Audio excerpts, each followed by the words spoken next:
Most people today are familiar with the story of the Titanic. 4 days into her journey, she hits an iceberg in the middle of the ocean. It only takes about 2.5 hours for the ship to sink. Sadly, only about 700 people survived. When they finished building the Titanic, it was the largest ship in the world. The ship was 269 meters long. The front of the ship is called the bow. The back of the ship is called the stern. Then, instead of using left and right, they use port and starboard. On the ship, we have 4 funnels. Coal is burned down below and the smoke comes up the funnels. Only 3 of the funnels are used. The 4th one was added mainly for looks. However, this 4th funnel is still helpful for ventilation down below. These 2 large poles are what they call the mast. It was used as supports for the radio antennas and also to carry the flags. Towards the front of the ship, you can see the crow's nest. This is where the lookout spotted the iceberg only a little bit too late. The area in the front is called the forecastle deck. You can see the massive chains that attach to the anchors at the very front. Going to the back of the ship, this area is called the poop deck. And no, this has nothing to do with bodily functions. It originated from the Latin word puppus, which literally means stern of the ship. This raised part is called the docking bridge. It was used by the crew to help guide the ship into the harbor. The Titanic also had several electric cargo cranes to help with loading and unloading at the docks. There's also more cranes at the front of the ship. The Titanic had 3 massive propellers underneath the water. For comparison, here's the size of a person. The propellers are powered by the ship's massive engines. This is the rudder used to steer the ship. The Titanic had 10 decks inside. The very top deck is called the boat deck. Then below, they labeled the decks with the letters A through G. But each of these decks also had another name, so you could call it A deck or promenade deck, B deck or bridge deck, and so on. Then for the bottom 2, we have the orlop deck and the tank top. This area has a lot of the ship's engines and machinery. Passengers are not allowed down here. A few things to point out. The first 3 funnels, you can see how they are connected down below to the boilers. They take the smoke and give it a place to go. Then, just like we talked about earlier, that 4th funnel isn't really needed. However, it still provided some ventilation to the decks below. The first class passengers had 2 sets of stairs, the forward grand staircase and the aft grand staircase. The forward grand staircase went all the way down to E deck. Directly in front of it is the 3 elevators. Then we have the aft grand staircase over here, which doesn't go down quite as far, only down to C deck. Then here we have the staircases for the 2nd class passengers. And then the staircase for the 3rd class passengers in the very back of the ship. This was all close to the steering machinery. This is why 3rd class was sometimes referred to as steerage passengers. So cabins for the 3rd class passengers are here towards the lower decks, and here's where the 2nd class passengers are, and the 1st class passengers got to stay on the highest decks and have some of the best views. Now let's go through each deck, starting with the boat deck.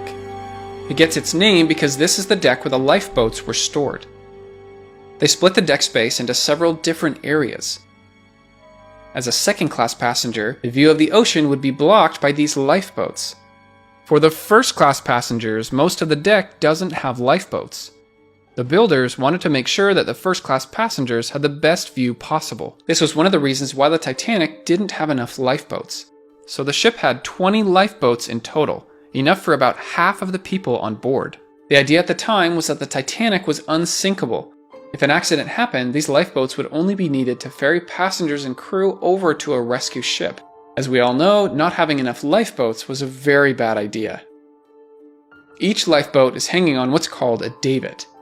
If and when it's time to launch the lifeboat, the davit is swung out. Fill the boat with passengers and then lower it into the water. Up towards the front of the boat is the bridge. This is the control center for the ship. This area is the wheelhouse, which is a good place to warm up on a cold night. There are 2 wheels to control the ship's rudder, and then this is the engine order telegraph. They use these to communicate directly with the engine room. The bridge officer rotates the handle to whatever speed they want to go, and then the engineer moves his handle to confirm that they got the order. Behind this area is where some of the crew would sleep so they could be close to the bridge. This is the captain's quarters, some of the officers' quarters, and an officer's smoke room. This is the Marconi wireless room. This is where they used Morse code to communicate with other ships in the area. Here's some rooms for just a few of the first-class passengers.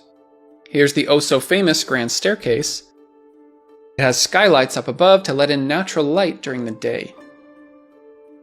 This is the gymnasium, with various pieces of equipment to exercise.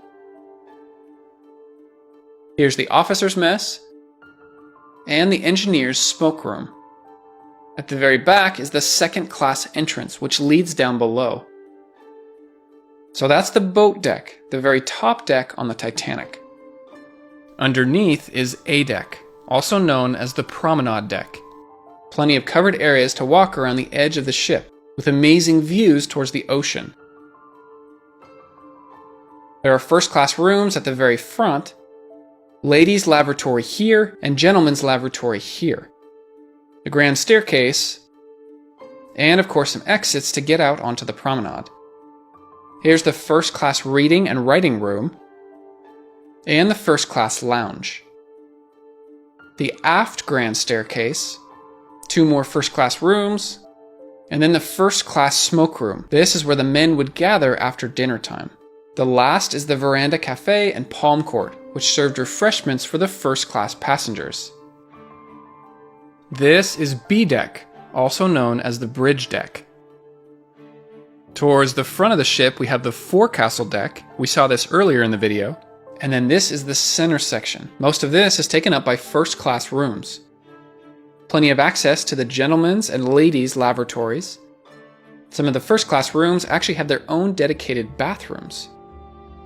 These are the parlor suites, each with a private promenade. It's about as nice as you could get on board the Titanic. This is the first-class boarding entrance. At the dock, this is where the first-class passengers would come aboard the ship. Here's the elevators, and both the forward and aft grand staircase. This is the galley, pantry, and general areas to prepare food. The a la carte restaurant, and the Café Parisien. These were luxury dining options for the first class. This back area here is for the second-class passengers. Stairways here, and then the second-class smoke room. And as part of the B deck, you have the poop deck in the very back. This was used as the third-class promenade. That means we have the first-class promenade, second-class promenade, and then the third-class promenade. That way everyone had access to the decks up above. Okay, C deck, also known as the shelter deck. This is the highest deck to go continuously from the front of the ship all the way to the back. Starting at the very front, we have some areas where some of the crew members would eat their meals. Then the open deck right here, they called this the well deck. And most of the space here is taken up by first-class rooms. The lavatories are here, and there's even a barber shop here. This is the maids and valets saloon. It's where servants of first-class passengers ate. The second-class stairs here, and the second-class library here. Then we have the other well deck, and the third-class smoke room, the third-class general room, and then the third-class stairs which lead to the decks down below. In the very back, this holds the steering gear, and then the 2 steering engines. These engines were used to move the gear, which then rotates the ship's rudder directly below. The steering engines are controlled by the wheels that we saw earlier on the bridge. On occasion, they can also use a third wheel on the docking bridge up above. So that was C deck. Now let's move on down below to D deck, also known as the saloon deck.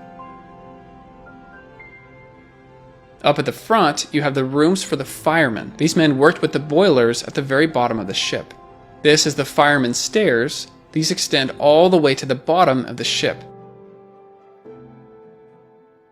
The third-class covered promenade, lots of walking space here, more first-class rooms, another first-class entrance onto the ship, first-class reception room, and the first-class dining saloon. There were some fancy meals served around here. This area is where a lot of the food was stored and prepared.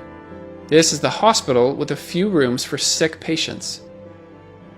Second-class dining saloon, second-class rooms, and third-class rooms in the very back. Now let's move on to E deck, also known as the upper deck. This had a lot more rooms for crew members, including engineers, cooks, stewards, waiters, seamen, and trimmers. This is called the crew alleyway, or another name was the Scotland Road. It was kind of the main corridor that crew members could use. Here's the third-class entrance onto the ship, third-class rooms, and the third-class laboratory. More first-class rooms on this side of the ship.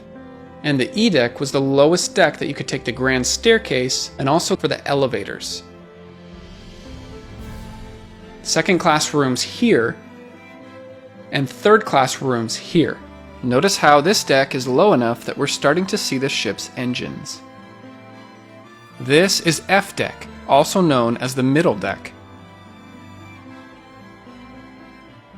More crew members sleep up front here. Here's third-class rooms. The swimming pool. Titanic was one of the first ocean liners to offer a swimming pool. This is the Turkish bath, which provided luxury bath services for first-class passengers. Third-class dining saloon. Third-class pantry, galley, and other areas to prepare food. More rooms for crew members. Second-class rooms here. And third-class rooms here. This is G deck, also known as the lower deck. This is the last deck that is above the waterline, and the last deck to have rooms for passengers and crew. Here's rooms for crew members, some third-class rooms, post office, first-class baggage, and this is the squash racket court. It's a game similar to racquetball.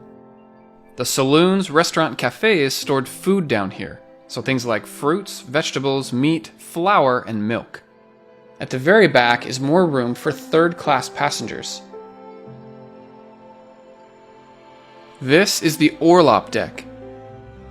Notice how it only has deck space in the very front and very back of the ship. Lots of room to store cargo at the front. First is second-class baggage here, and the mail room is here. Again, more space for machinery here and the engines. Refrigerated cargo and other food at the back. And a tiny space here for even more cargo. Lots of cargo. Alright. This is the tank top, the lowest level on the Titanic. At the front of the ship is carnival rides for the kids. Just kidding. There's more cargo here. Perfect space for this kind of thing. The fireman's stairs lead all the way down here. This is the fireman's passage. It allowed direct access over to the boiler rooms. Okay, this is where things start to get exciting. The boilers. These burn coal to then generate steam for the ship's engines. The Titanic has 6 boiler rooms. So boiler room 1, boiler room 2, and then 3, 4, 5, and 6. 29 boilers in total. Boiler room 1 has 5 single-ended boilers. This means you can only put coal into one side of the boiler. Boiler room 2 through 6 has double-ended boilers, so coal can go into both sides of the boiler.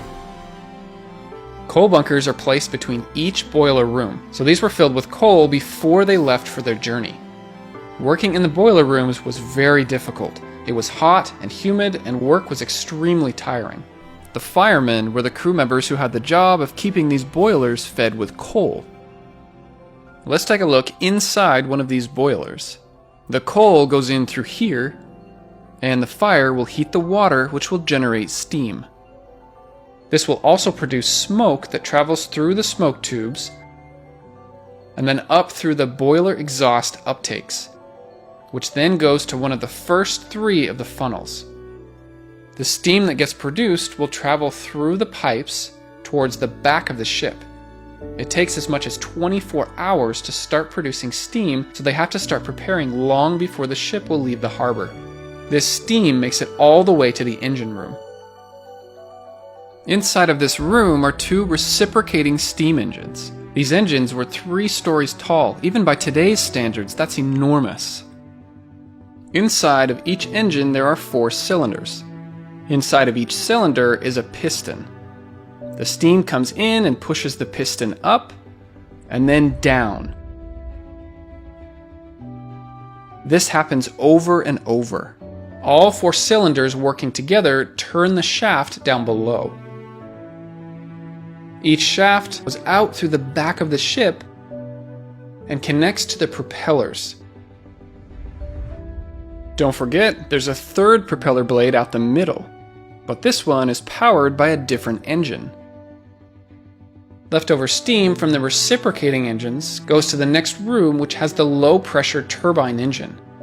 The steam is used to turn the center shaft, which then turns the third propeller blade out the back. So the outside propeller blades are powered by the reciprocating steam engines, and the center propeller is powered by the low-pressure turbine engine. The leftover steam from the turbine engine goes to the condensers. This turns the steam into water again, where it can then be recycled back to the boilers. Fresh water was stored in large tanks here. This could be used as drinking water throughout the ship. This is the electric engine room. There are 4 electric engines that use steam to make electricity for the entire ship. There were also 2 backup engines behind here. On the night the Titanic sank, this area of the ship didn't take on water until the very end. The electricians kept these motors running as long as possible to keep the lights on. They were heroes. The Titanic had a system of 15 watertight bulkheads, which made 16 watertight compartments. If the ship was damaged and water started filling one of these compartments, it shouldn't spill over into any of the others. Or at least that's the idea. The watertight bulkheads separate the lower decks on the Titanic. For example, there are watertight bulkheads between every coal bunker. But the crew members need to be able to get through these bulkheads. That's why they used watertight doors. Normally they remained open, but in an emergency they could be closed in just a few seconds. These watertight compartments were originally said to have made the ship unsinkable. When the Titanic hit the iceberg, it scraped along the starboard side of the ship. Many of the forward compartments started flooding. It proved to be too much, and the Titanic was doomed to sink.